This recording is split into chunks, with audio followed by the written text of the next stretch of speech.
जानलेवा corona virus Bharat में प्रवेश कर चुका है और अपने पांव फैला रहा है। इस बीच चिकित्सकों का कहना है कि इससे डरने की नहीं बल्कि जागरूक रहने की आवश्यकता है। अब भारत में भी कोरोना वायरस के मरीजों की संख्या में इजाफा हो रहा है, जो चिंता का विषय है। चिकित्सकों ने आमजन से अपील की है कि इससे डरने की आवश्यकता नहीं है। यदि किसी को सर्दी, जुकाम, बुखार जैसे लक्षण है तो घबराने की बजाय चिकित्सक से जांच करवा परामर्श लेवे। साथ ही किसी के बताए अनुसार उपचार नहीं लेवे, क्योंकि ये घातक भी हो सकता है। इसी प्रकार स्त्री और प्रसूति रोग विशेषज्ञ बताती हैं कि रोग प्रतिरोधी क्षमता कम होने के कारण गर्भवती महिला और शिशुओं को ये जल्दी चपेट में ले लेता है। ऐसे में इस रोग जैसे लक्षण दिखाई दे तो तुरंत चिकित्सक से इसका परामर्श ले उपचार करवाएं।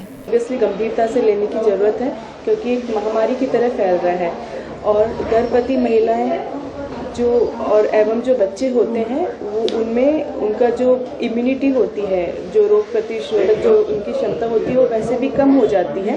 तो इस वजह से इन लोगों में, गर्भवती महिला एवं बच्चों में इस वायरस का संक्रमण होने का चांस बहुत ज़्यादा बढ़ जाता है।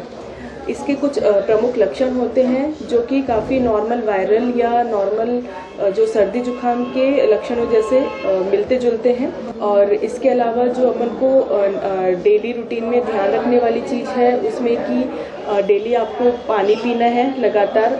और एक बहुत इम्पॉर्टेंट चीज़ है कि आपको पब्लिक गैदरिंग से बचना है। और जैसे ही आपको कुछ भी लक्षण का पता चलता है, अपने आप से दवाई लेने या सिर्फ एक मेडिकल स्टोर से दवाई लेकर आने से बचें। बेटर होगा एक बार आप डॉक्टर को दिखाएं और उनकी ही सलाह से आप दवाइयाँ लें।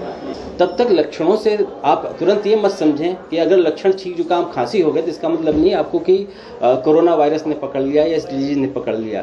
तो इन भ्रांतियों में भी नहीं आए। अलग अलग तरह की दवाइयाँ लोग बताने लगते हैं, लोग समझाने लगते हैं।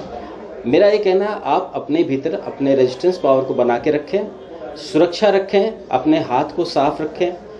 बार बार धोने की ज़रूरत नहीं इतना ज़्यादा, लेकिन अगर कहीं लगता है आप अस्पताल में गए हैं या कोई ऐसे इन्फेक्शियस प्लेस जहाँ पे बहुत ज़्यादा एक्सपोजर्स होते हैं, बसों में बैठ गए हैं या कहीं भीड़ वाले स्थान पे चले गए हैं, तो वहाँ से आकर के अपने हाथ मुँह धो लें, हाथ को अच्छी तरह से साबुन से धो लें।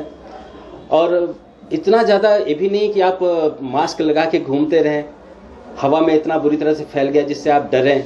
डरने की आवश्यकता नहीं है। खाली पेट नहीं रहें, घर से भरे पेट निकलें।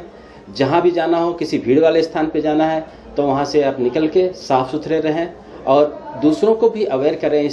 जब तक कोई गाइडलाइन नहीं जारी की जाए किसी चीज़ की, तब तक किसी दवा का प्रयोग नहीं करें। हाँ, अपने घरेलू चीज़ों को खाएं पिएं और अपना रेजिस्टेंस पावर बना के रखें। जो बीमार लोग हैं, जो अस्थमा के मरीज हैं, वो अपने दवाइयों का नियमित प्रयोग करें। श्वास रोगी जितने हैं जिन्हें इनहेलेशन थेरेपी दी गई है, वो नियमित अपना इनहेलेशन थेरेपी यूज़ करें। डरे नहीं, बचाव जरूरी है।